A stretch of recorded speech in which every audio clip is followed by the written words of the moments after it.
everyone. I'm Dr. Yosefa Fogel-Rubel, and this is One-on-One Women Talk Torah, a series brought to you by Matan Women's Institute for Torah Study.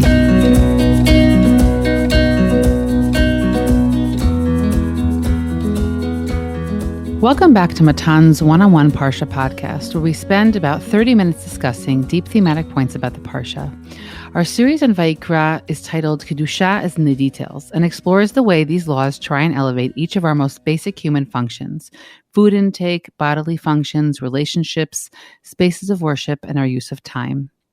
Check out the Matan website for details about this year's summer program, Jacks, Queens, and Kings, which will run from June 25th until July 12th. We'll be delving into the roles of kings, governing powers, and advisors in Jewish text and thought. Today's podcast has been dedicated by Esther Naiberg in honor of the 22nd Yahrzeit of her brother, Nota David ben Yerachmiel. If you would like to sponsor a podcast episode in honor or memory of a loved one, please contact the Matan office via telephone or email us at podcast@matan.org.il. These sponsorships enable us to keep creating new content, so if you have deliberated until now, don't hesitate to be in touch. Parshat Behar focuses entirely on the laws of Shmitta and Yovel, as well as laws pertaining to land and house sales and interest. This Parsha will be the focus of today's episode. Parshat Behukotai contains one of the Torah's cursing and blessing passages, which highlights the correlation between mitzvah observance and the blossoming of the land, and God forbid the inverse negative relationship. I just wanted to read a short passage from Rabbi Sachs where he speaks a little bit about the importance of these kinds of passages, and it connects to things we spoke about in past episodes. He says on page 411 of his Parsha book, all ancient covenants had treaty stipulations, including specification of reward for obedience and punishment in case of noncompliance. Most covenants, though, were between rulers of states. Unique to the Sinai covenant were the two parties. Never before had an entire nation been party to a covenant on the one hand, and never before had God bound himself to one nation. It was essential, therefore, that the promise of reward and the threat of punishment be sufficiently powerful to have an impact on the people as a whole, for it was they who bore responsibility for the fate of the nation. They had to secure the rule of law without relying on a liberty-restricting government to do it for them. Hence, the devastating, terrifying rhetoric of the curses. I just include this short passage to give us a little bit of insight into the sort of difficult rhetoric that we see in the second Parsha that we'll be reading this week. And the final section of the Parsha is a mix of laws pertaining to temple dedications, vow dedications based on human worth, laws of cherem, and the tithes, the masrot. Today, I have the pleasure of speaking with Tamar Weissman, who is a licensed tour guide and has spent the last 2 decades teaching Tanakh and Israel studies. She is the author of Tribal Lands, the 12 Tribes of Israel and Their Ancestral Territories, and is currently writing about themes in the Book of Judges. She and her family practice sustainable agriculture on their farm in the Galilee. Tamar was also part of our Women Writing series, episode 14, and we also spoke together about Parshat Acharei Mot last year on episode 53. Tamar, it's great to have you back. Thank you so much, Yosefa. It's a real pleasure to be back. You know, when I was thinking about speaking about Shmitta, you were the first name that came to mind. And it's very much because of that, the combination of everything I just read in that bio, of the sustainable farming, of your background really in general with the land of Israel and as a tour guide. And so we've come here together today to speak about how Shmitta operates, both ideologically and also in practice. Of course, last year was the Shmitta year. This year is not there. But I think also it's interesting to hear from you, having had, let's say, some time to reflect on the way that Shmitta went, which I believe that was your first Shmitta in this new chapter of life. Absolutely. It's interesting. The first time that I spent significant time in Israel was a Shnat Shmitta. That was a gap year program. And then since, every iteration of Shmitta has been slightly different. I think this one has been the most different, the most impactful. I'm excited to talk about it. I'm especially excited because we get the chance to talk about Shmitta during the month of Iyar. On our Moshav, we have a series of shiurim for every Rosh Chodesh. And in this series where we tie in the Shevet, the tribe that is associated with a specific month. And with this month, Iyar, it happens to be that the tribe that is associated with Iyar is Yisachar. And Yisachar is identified as the Jewish farmer. and by Rav Shamshon Raphael Hirsch. He's called The Jewish Farmer and the Ben Torah by Rav Hirsch. And so it really is a special pleasure to be able to discuss the underlying concepts of what it means to, at least in my limited experience, in my family's limited experience, to be involved in agriculture in Eretz Yisrael, especially around the issues of Shmitta, and to discuss them with you during this month of Yisachar, the month of Iyar. So thanks for having me. Great to have you here. We spoke a lot in these past episodes for Vayikra about all these stipulations that God puts on man, right? Regulating all of their functions in the world, the way man interacts with the world.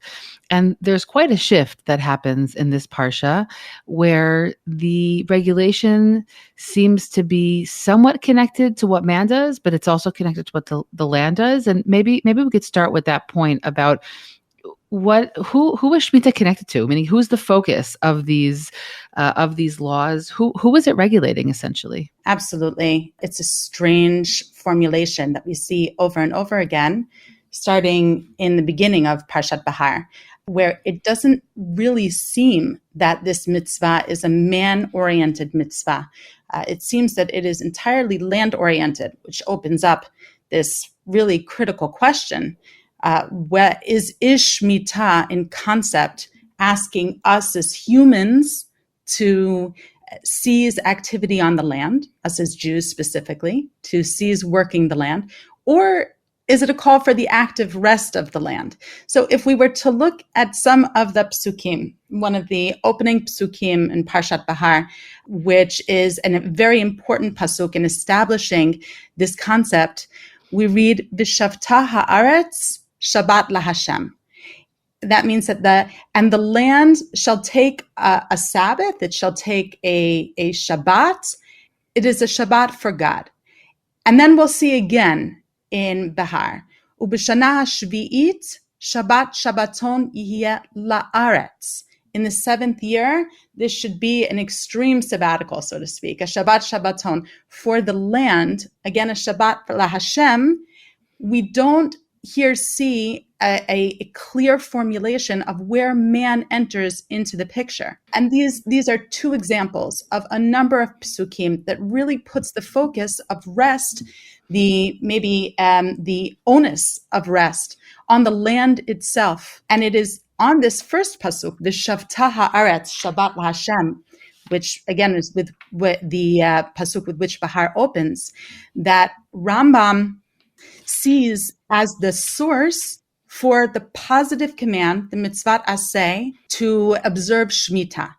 So let me just give a little bit of background here. We're not in this time that we have going to be delving into the myriad halachot dealing with Shmitta, but most of what we're familiar with as Shmitta observance are a lot of thou shalt not. For instance, one is not allowed to do anything to encourage plant growth, like zmira. Zmira means pruning, or zriya, or planting seeds. In addition, you can't do anything related to harvest, whether it's harvesting annuals, that's kitzira, or perennials, that's bitzira. So these are a whole long list of things that you are not allowed to do.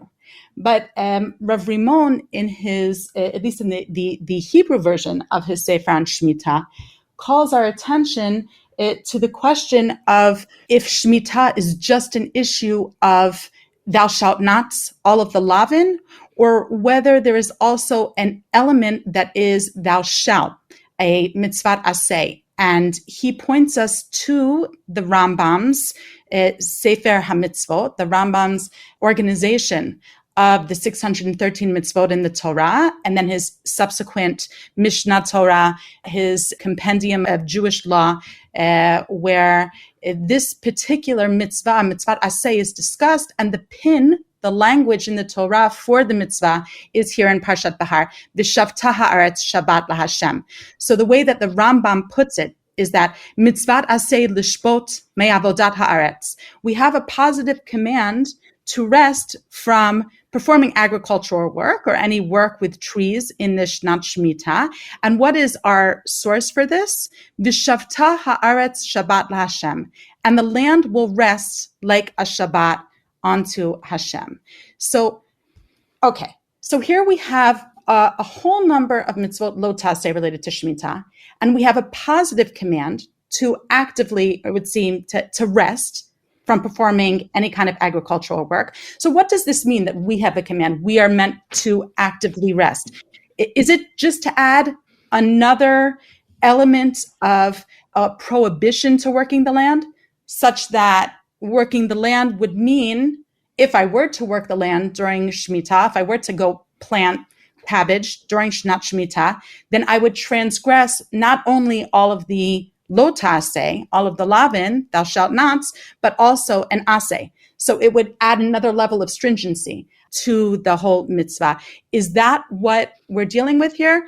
Or perhaps, is there another element involved? Yeah, totally. I mean, obviously, it brings up the very clear and intentional association with Shabbat itself, which you have both the things you can do, but you also have the sum total of the experience that's created by actually refraining from doing work. Meaning all of us, we actually touched upon this in the episode on Parshat and more, where the act of not doing work or of self-restraint is more than the absence of something. It creates an entity, and that entity perhaps is focused, right? That entity is perhaps a connection that wouldn't be able to be there without the cessation. So I feel like it's sort of dancing along a similar line here. Obviously, it's a halacha question at hand of who's responsible if someone if someone abrogates that law, but it's also perhaps coming to create a certain experience that would only be able to be created if we refrain from certain things. So the question is, what does it create? Meaning, what kind of experience is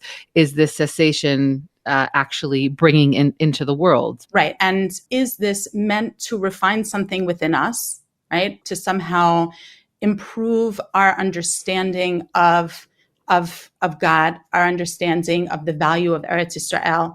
Because obviously the imperative is on man to cease from working the land. We are the only ones who can see that imperative through. Land is not an entity that can be commanded to perform a mitzvah. Right? However, though, I'll interrupt you in your sentence. Not so long ago, Sefer Vayikra said that the land of Israel will spit us out. So meaning we're also, while this is a halachic passage, it's not like it's the first time that the land of Israel might be attributed anthropomorphic qualities, right? So it's not that far off.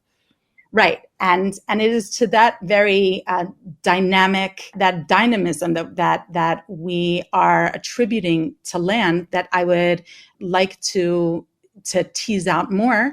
And I would like to also suggest that it is not necessarily an imperative only upon, it is definitely an imperative upon us to cease from working the land. But in understanding this mitzvah aseh, we have this another element that it is not just a Jew who must abstain from working the land. It's that the land itself cannot be worked by anyone. This is a halakha that's actually introduced within the Perush of the Ibn Ezra. It's based in the Talmud. But v'shavta haaretz Shabbat laHashem, that we as Jews have a mitzvah. What is this mitzvah? That we should positively keep seeing the land rest. We should not allow anyone else to work the land. We shouldn't hire someone to work the land. So what does this mean? That means that the land itself must abstain from work. It's not enough for me to develop a sensitivity to the land and to its rhythms by abstaining from work. We have to make sure that the land itself ceases from work. So that kind of leads us more in that direction of, as you described it, seeing the land with anthropomorphic qualities. The lavin, all of the lo tasehs, constitute what we call an avodat hagavra, which means that people aren't allowed to work the land. Whereas I really do think that it's a possibility here that v'shavta haaretz, the positive command of Shemitah, constitutes an imperative that the land rest, unrelated to who might be working the land. So it's that kind of surprising and exciting element that I'd like to explore more. What's the purpose? Is it just to reflect God's control over the land? Is it something environmental? What's the advantage of having the land rest? I mean, we do have certain knowledge from, of farming techniques and letting land lie fallow, but I have a sense that in the book of Vayikra, that's not really what the Torah is getting at. It's just like an agricultural tip, right? All the psukim suggested it's something a little bit deeper than that. Almanac, right? That's another name for Vayikra. It's clearly not an environmental imperative. Because Shmitta is an Eretz Yisrael bound mitzvah. Yeah. The formulation in halacha is very clear. In chovata min haTorah ela be'Eretz Yisrael. So if the mitzvah was about sensitizing ourselves to the needs of the land, then why wouldn't we be bound to do so wherever our farms may be throughout the world? Yeah. Right? There's something very specific about the need for Eretz Yisrael to rest. In addition, the Chazon Ish even gives a psak that it's asur to keep Shmitta outside of Eretz Yisrael. I know that there are experimental farms, I don't know throughout America, but there are some, at least in the northeast of America. And if they would follow the halachic decision of the Chazon Ish, then they would not be allowed to keep Shmitta. So it seems at this point, perhaps to be more than a means for a Jew to refine himself by abstaining from working the land, because it is both not relevant to agriculture outside of Eretz Yisrael, and also it is, as I pointed out, asur for him to for any Jew here to hire a Gentile to work the land in his place. Mm-hmm. So it does indicate that there's a special imperative for Eretz Yisrael to keep a Shabbat. And V'shavta haaretz, Shabbat laHashem, while in a way removing man from the equation, kind of ropes us in because we are the caretakers of ensuring that happen. And so it's that really curious, really surprising and exciting piece that I'd like to talk about now, that why does Eretz Yisrael require a Shabbat? And it's not necessarily that we have to sensitize ourselves to the land. It's that the land itself requires that cessation of work.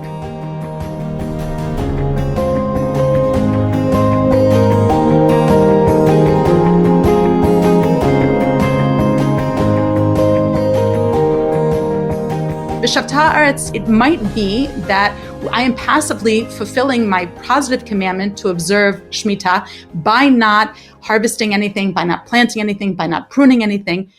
That is possible. Or we could perhaps choose to take on the mitzvah say of joining Eretz Yisrael in her state of rest. And by here, I don't mean necessarily timing your sabbatical year to coincide with the Shnat Shmitta, but in the sense of delving deep into what Kedushat Haaretz, the holiness of the land, might mean, independent of our active involvement in making it productive. So what does that mean practically? I'm trying to understand, right? So how does that look? I'll tell you how it looks for me. And I think it would look different for everyone in their own particular situation.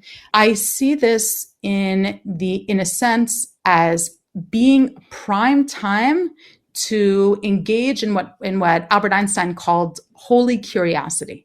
This is when our holy curiosity comes into play, where we can actively observe what might be called the quote unquote nature of nature without the human interference that we're so used to, the human interference that is built into our very DNA of the kivshuha, of our drive to make the land produce and to see our sustenance from the land.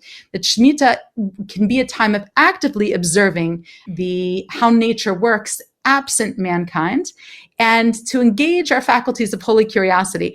And what I mean by that, to expand on that a little bit, is when we have a demand from this mitzvah say that we cease from conventional agricultural work, right? Like if we always have defined conventional agriculture as our working the land, as our interacting with the land, as our making the land produce for us, and we cease from that, then we can put thought perhaps into getting creative with the potential of the land, either looking very closely at how the land works or looking closely at how we can kind of in a way, circumvent what halacha defines as agricultural work. And here I'll talk about our own experience.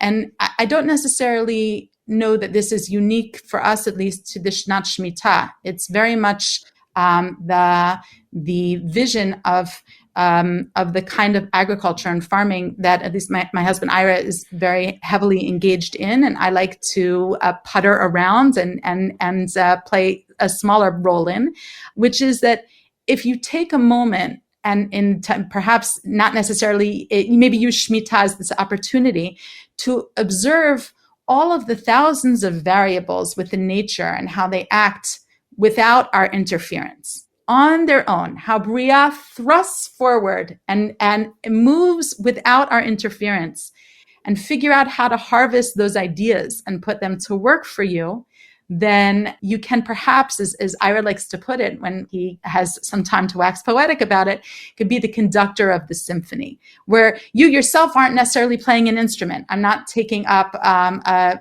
tractor and backhoe and plowing the land, but you oversee, in a way, a grand enterprise. I'll put it a little bit poetically here, coaxing forth gorgeous harmony by first educating yourself about what works well together and what new surprising harmonies can be found in interactions that you might not have considered without such an education, as opposed to just doing things the way that you have always been doing.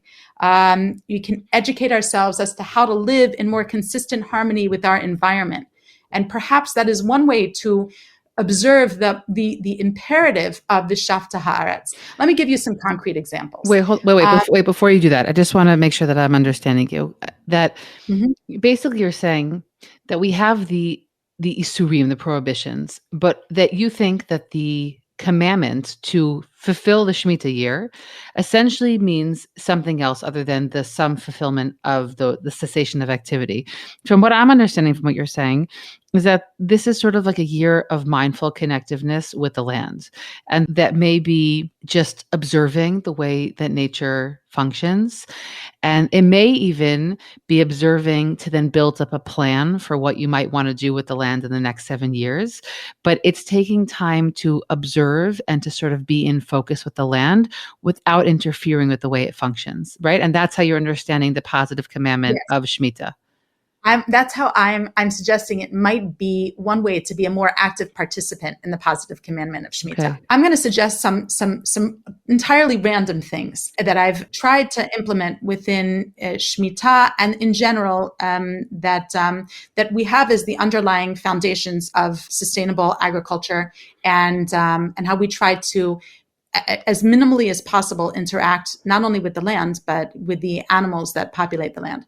First, how is my Shemitah observed, and secondly, how might others? Some suggestions, perhaps, as to how to be more mindful about nature. By nature, I mean Bria, meaning the world that exists outside of only the nature of human interaction and humanity ourselves. So, one thing that Shnat Shmita allowed us to do was to put much more focus on our animals, because that is an element of farming that exists outside of the strictures of not working the land. And so this was really a time for us personally to develop that side of our farm, and the way that we raise our poultry specifically is in harmony with the land. So we have a free-range poultry flock here of quail, turkey, and chickens.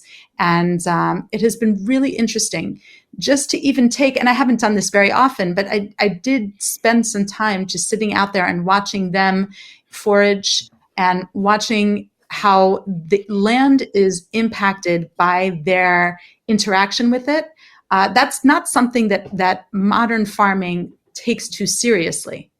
But it's very much what I would say in line with Shemitah principles, right? In line with the idea of allowing for nature to do its thing, so to speak, right? And definitely helping it along where we can. We are conductors of that symphony, It's not that I let my chicken out into the wild, because it would definitely be eaten by my dog.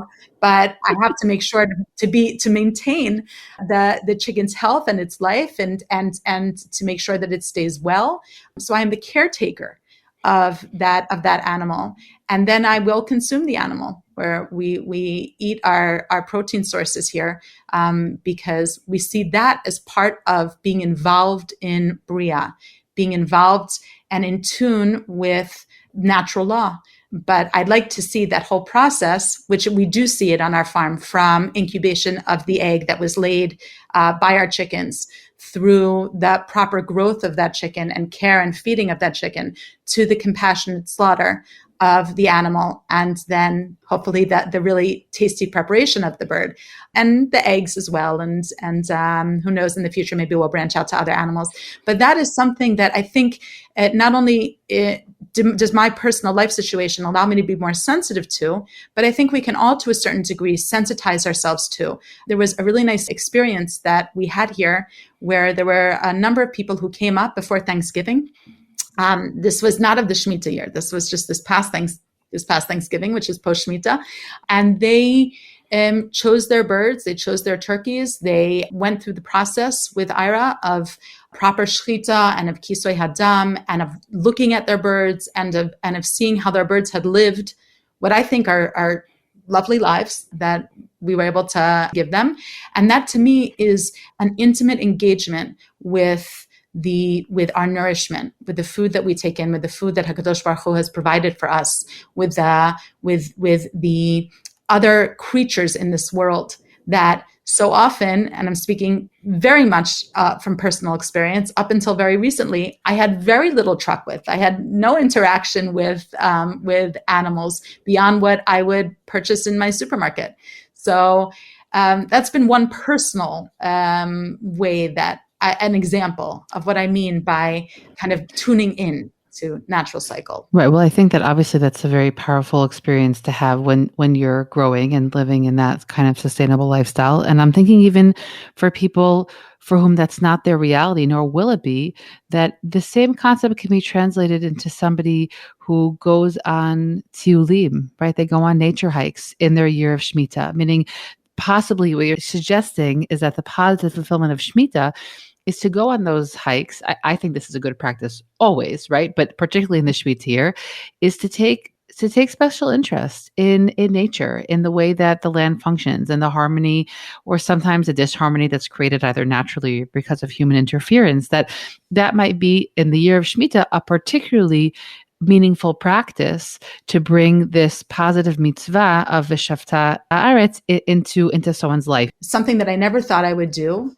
was to grow a plant. Right now, obviously, it has to be done within the strictures of Hilchot Shmita. But for those who have never, who see themselves, as I had mentioned to you, Yosefa, earlier, I saw myself as always having a black thumb, and all of my herbs were purchased in plastic bags from the grocery. We might surprise ourselves in our sensitivity and even our appreciation and eventually perhaps love of Bria, of the world that God has presented to us as infinite in its beauty and in its benefit to us, if we sit and actively listen. And by active listening, I mean, as well as you said, go out on the tiyulim and just absorb and listen and learn. Before we close the conversation, I wanted to go back to one point and make sure that we sort of get to its depth. We asked earlier this point about what possibly could be the obligation on the land itself, that the language really suggests that it's not only, we've focused a lot on what could we as people, right? And I just want to go back to that point about the land itself, because it's bringing up for me an idea that we have been thinking about in these episodes on Vayikra. Just like Am Yisrael are the people who are meant to live at sort of like a higher spiritual tension than the rest of the world because of these commandments that we have. Above them are the priests, who they themselves have additional stipulations that they have to listen to because they are living at an even higher level of sort of a spiritual tension in their life. And I'm curious what you think about the idea that maybe this also relates to Shmitta, because it sounds like the concept of Shmitta, should it really be relevant to all of the world possibly, but we're using Eretz Yisrael as a paradigmatic example. I'm still trying to understand why Eretz Yisrael specifically. Is it simply because it's God's land and therefore it's in a totally different category? Or do we look at Eretz Yisrael as sort of an example for the way that ideally we should interact? Again, it's not a commandment, but that all people should interact with the places that they live in, meaning that once every few years, they really should take time to sort of observe, to be in harmony with, to be mindful about. Are we looking at Eretz Yisrael as an example, a paradigm for the rest of the world, or is it something very specifically unique to Eretz Yisrael? Is that question clear? I'm still. It is very clear. Yeah. It's very clear to me. And I think that the Ramban addresses that exact question. I'm directing our shared focus to Dvarim, to the 11th parak of Dvarim, where we have the formulation in the Psukim that the land of Israel is different than the land of Mitzrayim. Lo keretz Mitzrayim hi. Right? These are very famous verses, and that is followed by a declaration about the land of Israel as being a land that God is constantly seeking out. Eretz asher Hashem Elokecha doresh ota, tamid einei Hashem Elokecha ba. This is the land that God is constantly searching out and seeking out, the way that we seek out a lover, the way that we always want to have a date night with our spouses and want to connect with friends, because it is a land that God himself, kiviyachol, connects to, whatever that may mean. These words ring. They're redolent with deeper meaning, but I'm not able to articulate exactly what that means. Tamid einei Hashem Elokecha ba, the eyes of God are constantly on her. And Ramban there, in his commentary, says that God is constantly seeking out the land of Israel more than any other land. Ena doresh ela ota. It's as if God is only seeking out her welfare, in the same way that we hope that our relationships with our spouses, we are always looking for what is best for them and them alone, and cherishing that unique relationship. He goes on to say, though, that al yidei ota drisha shedoresh ota doresh kol ha'artzot.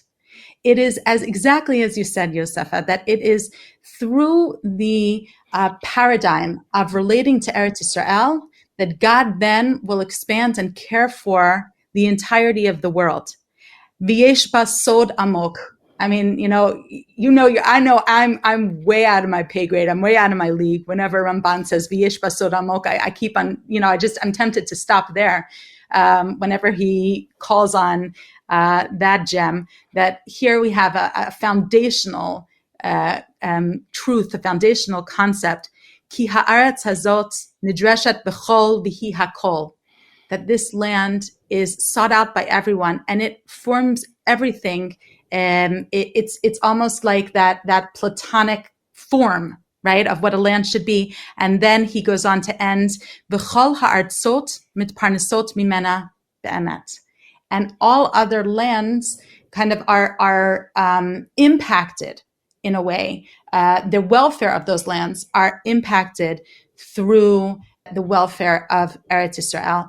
Maybe it is a straightforward answer to the excellent question that you asked. At least according to the Ramban, it seems that Eretz Yisrael is meant to stand as an exemplar, as the chosen land, as Am Yisrael is the chosen people, Eretz Yisrael is the chosen land, and our rest from our allowing Eretz Yisrael to rest and God's seeking out that rest is something that the principles of which, or the concepts of which, should be embraced throughout the world by all of mankind, but the specific practice of which should be limited to Eretz Yisrael. Just like a non-Jew is not permitted to observe Shabbat, so too a land outside of Eretz Yisrael is in a way not permitted a Shabbat.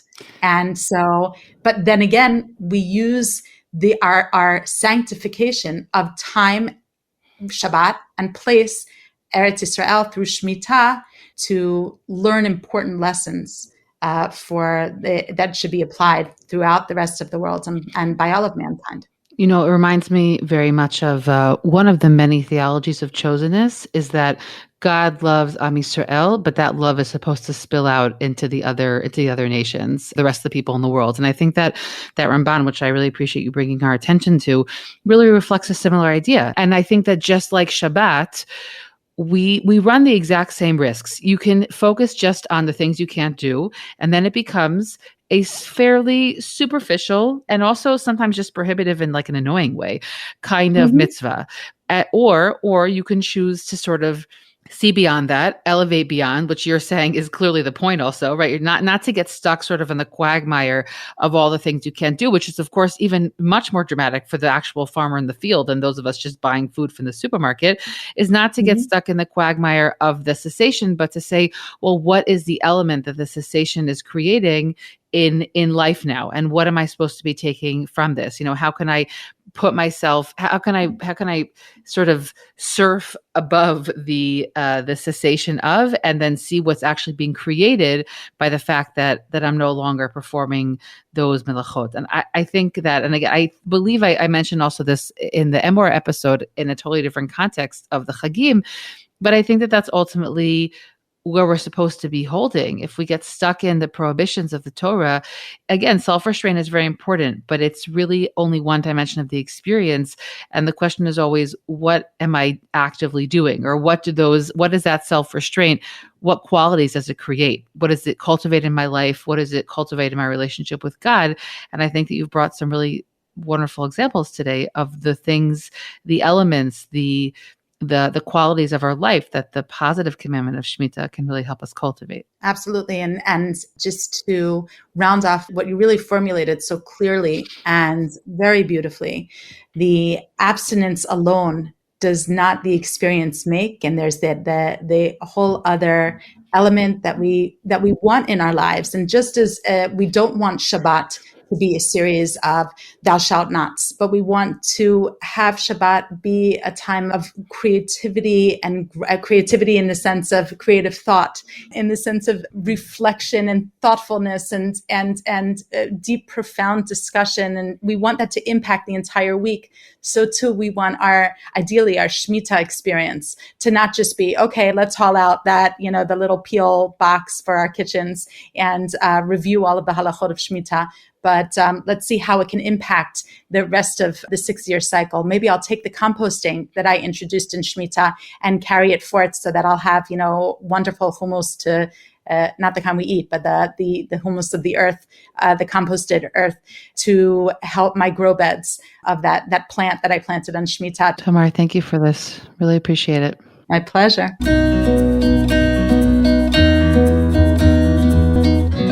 This episode brings our series on Vayikra to a close, and what a journey it has been.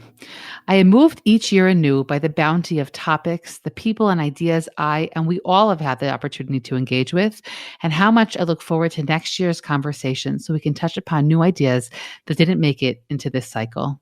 Stay tuned for our next series on Bamidbar titled Growing Pains, The Journey Towards Responsibility. Each episode of this series explores the way the Parsha reflects the maturation of the people and Moshe's leadership during the wilderness period. Finally, several Bamidbar episodes are still available for sponsorship. Contact the Matan office via telephone or email us at podcast@matan.org.il for more details. And please share these episodes and our podcast feed with friends and family so we can keep growing our listener base. See you in Bamidbar and have a Shabbat Shalom. I hope you've enjoyed this conversation as much as I did. I'm Dr. Yosefa Fogel-Rubel, and this is One-on-One Women Talk Torah, a series brought to you by Matan Women's Institute for Torah Study.